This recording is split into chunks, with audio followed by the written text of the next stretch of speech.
Buckets Media Company. Buckets Media Company presents. Buckets Media Company presents Tip Your Caddie, sponsored by Red Vanley. Editor, right there. Or right here. Red Vanley. Some of the best golf clothing out there. I'm wearing it now. Super stretchy, super nice. It's a caddie's dream. I'm here with Alex Vukota. Nobody knows him. I know him. Hi, Alex. Pleasure to be on with you. We didn't prepare this at all. I guess my first question is, how'd you get into caddying?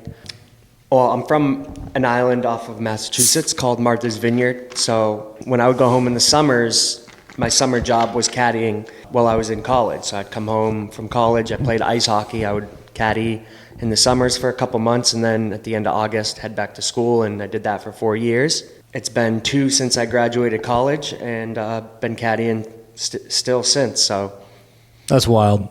Did you have a job after college? Like, did you go, okay, I'm no more of this caddying stuff. I'm just going to go straight to, the real world?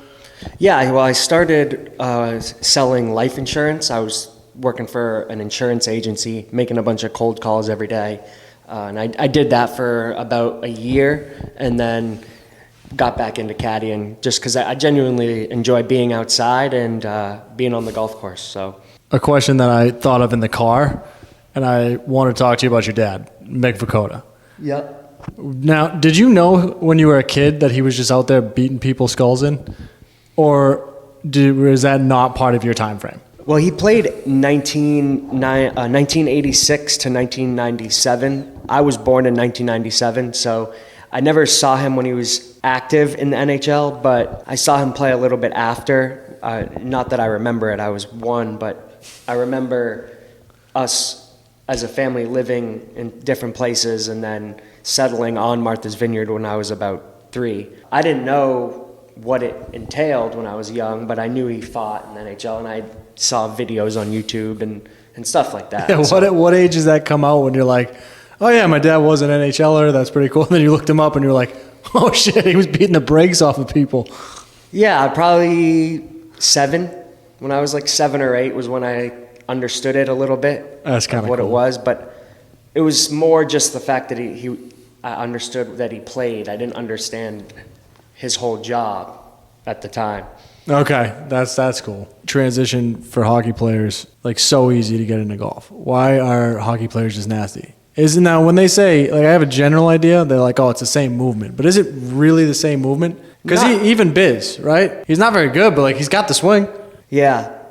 I mean, it's a good question. I feel like it's not one specific thing. Maybe a combination of just you're used to trying to make pure contact with an object, while you're bent over looking down, trying to hit the object towards something. Except on the ice, it's fucking moving a million miles an hour.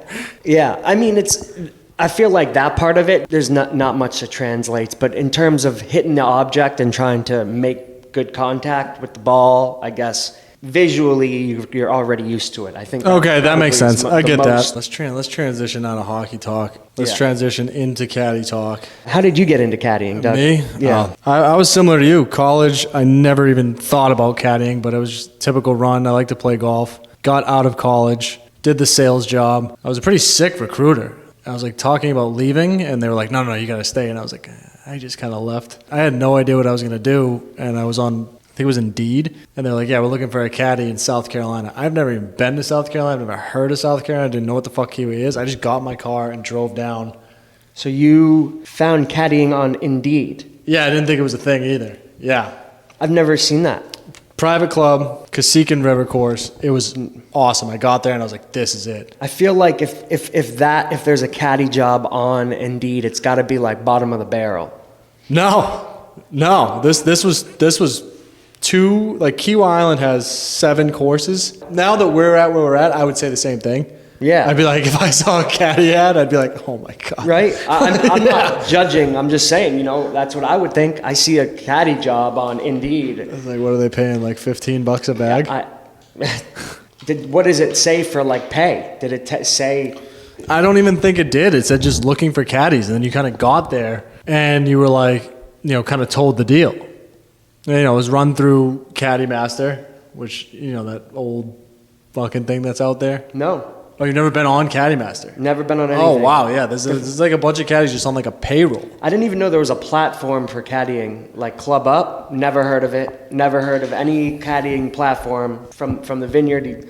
Our Caddie Master just posts a picture on a website. We look at it every night, and then we know what's going on the next morning. I drove down. They were like, here's what you're going to make. It was like, I think at the time, it was like $50 a bag. But this was on a check. So you were getting a real check for every time you went out, $50 a bag if it was 18 holes. Yes, that's how most places are. Like, we're lucky to be where we're at. So you were getting a check for $50 after every round?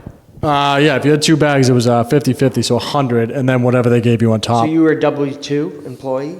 Were you W-2? No, still 1099, which is crazy. Wow. So Yeah. they didn't deduct any taxes No. on that check? No. So it was just 50 every time you went out, and then you would get paid by the players, too? 50 per bag every time, yeah. So would you be like, would you ever just, it's $50, you know you're getting the 50, and then you end up getting like 400, and it's like 450, 500? There were like some, this was like this was even before COVID, before golf was big. And the thing about the clubs that I was at, like those Cacique River, they're beautiful. They're unreal, but it was just very much an older membership. And here's what pissed me off. For like the first 20 years of that club, it was a non-tipping thing. Oh, wow. So it was crazy. Like sometimes you would go out and the guys would give you like 10 and 10. Like 10, I'm like, what the fuck? And then they said their minimum was like $20 a bag, and so you'd walk out with like 140, and you're like, at the time you're 23 years old, you're paying $400 for like a shoebox apartment. I'm making 140 a day. I'm like, this is the shit. Looking back, I was like, wow, we're making shit. I guess now, since things have gotten crazier, they have since upped the rates, and like new blood has kind of come into that place because people are slowly starting to find out how nice those courses are, but. Yeah, back then it was like you took your 20, and sometimes you'd be like grateful just for the round to be over because these people just hated some of the people out there hated fucking caddies. Yeah, because they didn't have to pay them for like a while. They didn't have them for a while. Then when they introduced them, they were like, "This sucks," and you're just like, "I don't know what to fucking tell you, dude." I could see that. This is your fucking club. I'm just like play at 5 o'clock if you don't want a caddy. Yeah, there's a lot of people who hate caddies. I never understood the hate. I never understood that. But I feel like that's an older mentality thing. I feel like that's going away. Yeah, I think there's very few left. I think it's club dependent. I think the clubs that don't have caddies have players that probably don't like caddies. Makes sense. You can bleep it out. Oh, I'll take one of those. Are those all licked? Huh? Or did you lick all of them? No. Which one didn't you lick? You definitely licked that one. I did not lick that one. Why would I lick that one? That one popped right out. It was the top one. All right, yeah, that's fair. Like a good zin while you're caddying? No, nothing. Caddying, yeah, I feel like caddying, you got to have a zin or something out there. Especially when you're in the busy prime season. Yeah, I feel like you can't just. It's hard, very difficult to just go over and over and over doing the same walk without something to look forward to during the round. You can maybe look forward to like a PB&J, hot dog, a little glizzy. What I always tell people, like all my buddies who are like, oh, you're a caddy, you're around golf all the time. It's like, when I'm caddying, I really don't feel like I'm around golf. It's such a different perspective of how I see a golf course when I'm caddying versus how I'm playing. Yeah. Do you feel like when you're caddying, it's more about the people, like the person, the people you're caddying for than like the golf? Like you don't really think about the actual game. You think just more kind of about how you're communicating with them and, what they like to hear and what works for them. Yeah, I really think that I'm not looking at their game at all. Like there's nothing I can do to fix how they're hitting the ball. There's certain things I could help with on the green, I guess. I can get them on the right track, but if they're blowing past, it's nothing. But it really is like, okay, this guy's chill. Like we can like hang out, we can talk about whatever, or it's like, all right, this guy doesn't want a thing. Like I'm just gonna carry the bag, keep going, know where his ball is. So it's such a weird. Okay, Buckets Media Company was just experiencing technical difficulties. Me and Vukota were just talking for at least 10 minutes off camera. It was pretty good though. The one that we missed that was not recorded was the biggest one that has to be asked here on Tip Your Caddy. Alex Vukota, what do you pay a caddy when the guy's for caddying, and what do you pay a caddy when he's traditional carried, whether that be the guy's carrying a bag or the guy's driving a cart? If you're traditional caddy, carrying 2 bags or driving a cart with 2 bags on it, whatever it is, I think it should be 200 a bag. And then if you're for caddying for all 4 players, I think 100 per player is what that should be there. Exactly. Guy fucking gets it. That is the move. That is the standard. That is where we are at now in caddying. And we talked about how having a caddy is a luxury, and we know that. We're lucky to have our jobs. We're lucky to be where we're at. We're lucky to be at these 2 clubs that we're at because everyone there plays the standard, and it's awesome. But if you're new and you've never taken a caddy, my biggest advice is just ask the caddy what is a fair pay. He's not going to lie to you. He's not going to try to scam you out of money. The guy's going to tell you what the rate is at his club because that's just the number for our club. Most clubs now are that, but it could be different at other clubs. I don't know. Just always ask your caddy if you're ever concerned about what a tip is. That's kind of the best way to go about it. Yeah, I agree. I feel like going from sales to caddying, I notice similarities where you're not selling a product or a service. I guess a service, you're selling yourself to that player that they should trust your reads and your numbers and that kind of stuff. Yeah. Because the most important thing is that first impression. If you give a guy a bad read on the first green, Done. You got some work to do the rest of the round. You got to be dialed the rest of the round. And, it works in the other direction too. So yeah, 100%. Vibes off the range, meeting your guys. Yeah, you got to go in. You got to go in with positivity. I mean, if you show up to the range and you're negative, your players are going to feel that, and then it just leads to blah the whole round. If you go in with energy high, the usual outcome is energy stays high. And like you said, if you get one wrong on the first, thank God golf has 18 holes because I've done it before. I have seen guys wicked jacked up to make a par or bogey putt on the first hole, and I'm on the wrong side. It happens. We're not going to be right all the time. And I think that's something we should touch on too.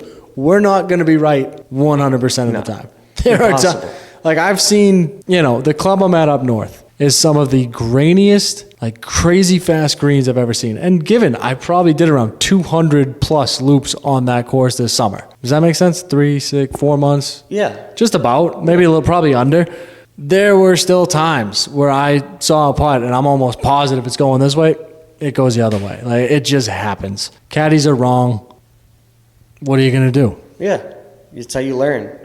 I think it's how you handle it, though. It's how the caddy handles it. Yeah, if you're wrong and you're telling the player you pushed it or it broke too much because of the way you hit it, it's this guy, I don't know if I'm going to trust this guy. But if you're that was a terrible fucking read, my bad. Maybe he'll laugh, think it's funny. Sometimes they're that was fucking horrible. And they'll make you feel bad about it, but you got to take it on the chin. You got to go run with it. Take the punches and keep going. That's how you get the respect. Yeah, 100%. 100%. I think I've built more relationships on wrong reads than I have right reads. For sure. What's the angriest the player's ever gotten at you for a bad read or bad number? Oh, man. Ever hit with a club or anything like that? I was hit with one club. But this is a story that the guy wasn't necessarily angry at me. And given we're kind of best buds now, ever since then, so it was kind of the best thing that's ever happened to me. I think it's the second time I meet this guy. And first round went very well. Played good golf. Vibes were high. This round, not so much. Playing for money. He's playing his buddy. We get to the 10th tee, and he's driving the golf ball. So he's standing probably here. And, caddies either stand here directly behind, belt buckle to belt buckle is kind of where you want to be. You just don't want to be in their peripheral vision. So I'm standing here.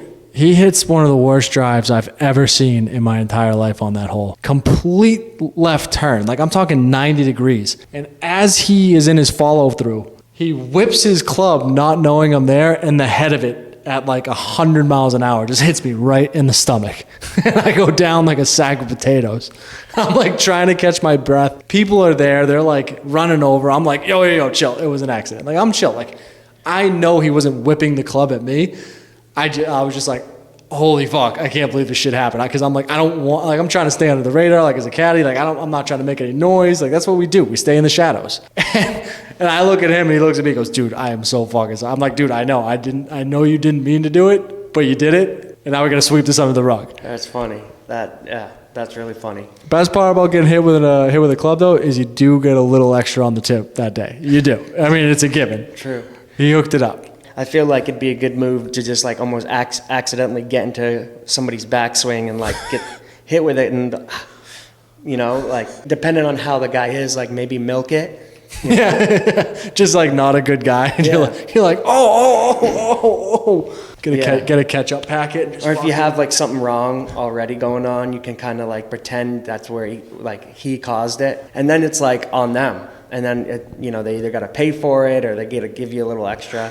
It's like, I love that. you're almost like a slave a little bit. Jesus, that's not getting put in there.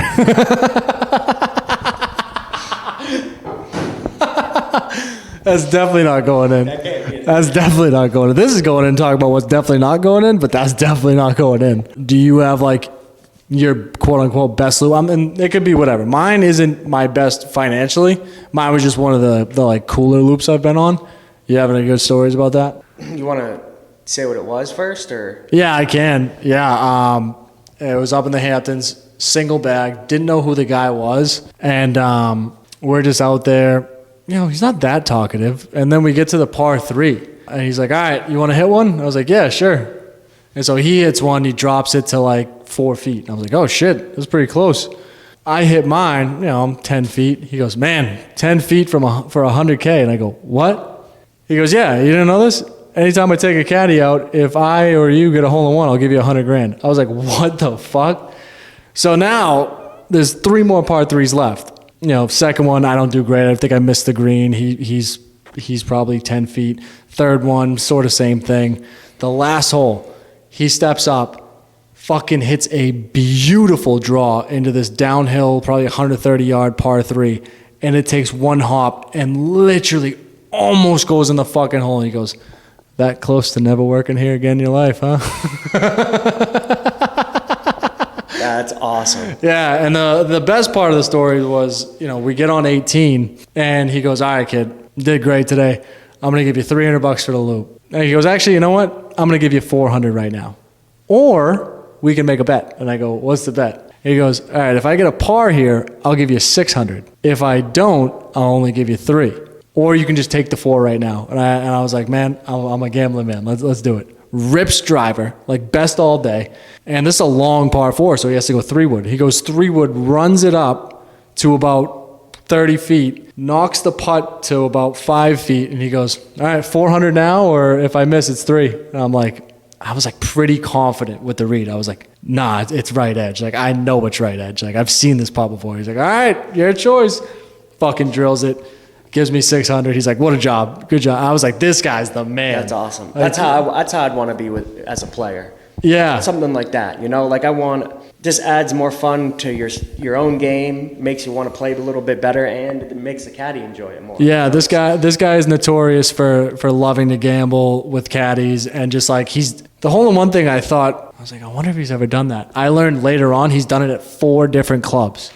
Wow. He's paid out $400,000 for holes in ones. That's awesome. Yeah. That just all around good guy. Like good dude, fun story. I've had that in the chamber for a while. I've never told it, but it was awesome. I think I told it on TikTok once, and it actually got a decent amount of views, but it was cool as shit. Yeah, I'd say mine's pretty similar to that actually. At Vineyard Golf Club, as caddying it was a 4-ball, me and another caddy, and we're on a par 3. It's like 175, little downhill, kind of like a bowl green. And this guy gets up, and he's a great member. Everybody loves him. He hits this low draw, maybe 4 feet off the ground. It skips once and disappears. And I'm like, sir, I think that went in the hole. And he's like, no fucking way. Don't say that. And I was like, shut the fuck up.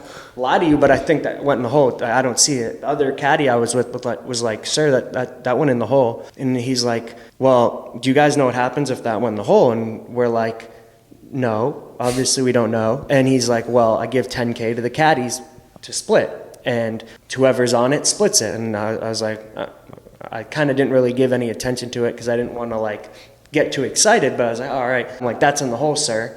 And he's like, Beep. well, if I'm gonna do that, can one of you guys check? So I just threw the bags on the ground and ran. How fast did you drop those bags?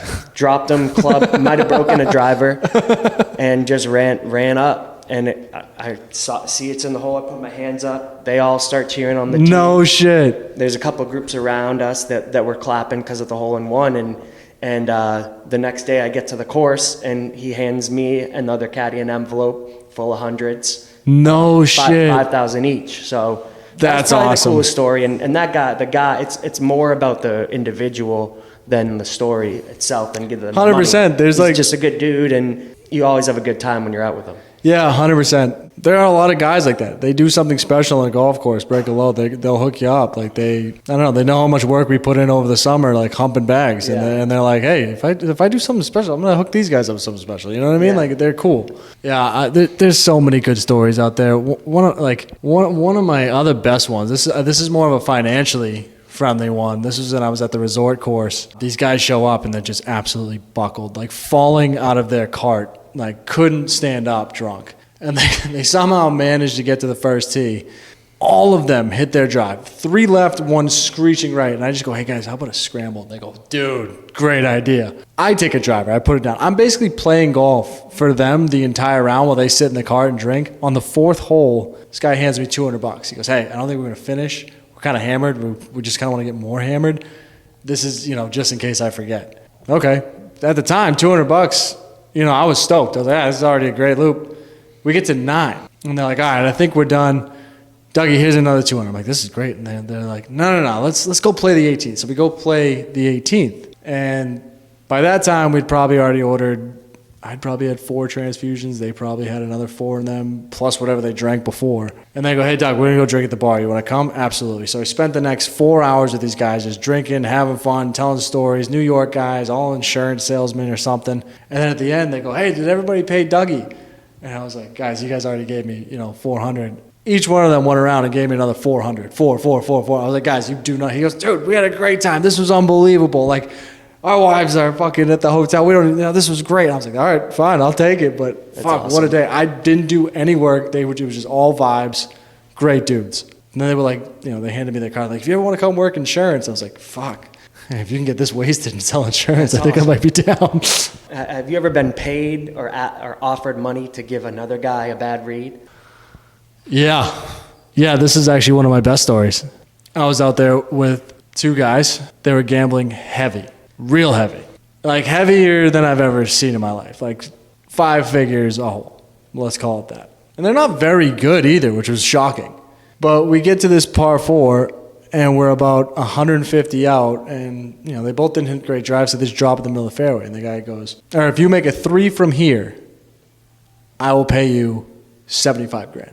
The guy looks at him and goes, yeah, absolutely. Fucking hits a fucking great shot. I give him the number, hits a great shot. He's probably about 40 feet coming down the hill. And as we're walking up, his buddy that gave him the bet pulled me aside. He goes, hey, I'll give you $1,000 if you misread his putt right now. And I was like, what the fuck? I was like, this is a moral dilemma. This is a code. I don't know if there's a code of ethics for caddies, but this had me in a blender walking up. So I'm like, holy fuck, I got $1,000 on the table. I got this guy for $75,000. I go, I'm like, if he makes it, is he going to give me more? And then I was like, I don't know. I kind of built more of a relationship with the guy that said that. So I'm walking up. This is a 40-foot putt. It's like slinging from right to left. And I'm like, all right, it's a 40-foot putt. I got to give him the right read. So I give him the right read. He hits it. He's probably about 8 feet short. He's still got the downhill, and it's right to left. And I look down at this putt. I see about 3 cups. I'm like, okay. And I look over at the guy. He's giving me a head nod and a thumbs up. And I go, left edge. And this guy hits the putt. Screeches left and goes, shit, I pulled it. The next hole, the dude comes up to me, daps me up with $1,000. He goes, that's awesome. Yeah. That's awesome. He blamed himself too. That's a good, I feel like 9 times out of 10, you're getting ripped up for that. Oh yeah. Especially for that amount of money. Oh. I think these guys just had it like that, and they do it a lot, and they knew they weren't good at golf. But man, I was in a mental blender being like, do I give this guy the wrong read? This is a lot of money for me. Like, This is crazy. Yeah. But yeah, they were cool. I hope that this podcast blows up one day and I can get those two on and tell them what happened, because that would be awesome. I would love to be like, hey pal, remember that putt you pulled for $75K? Hand up, right here.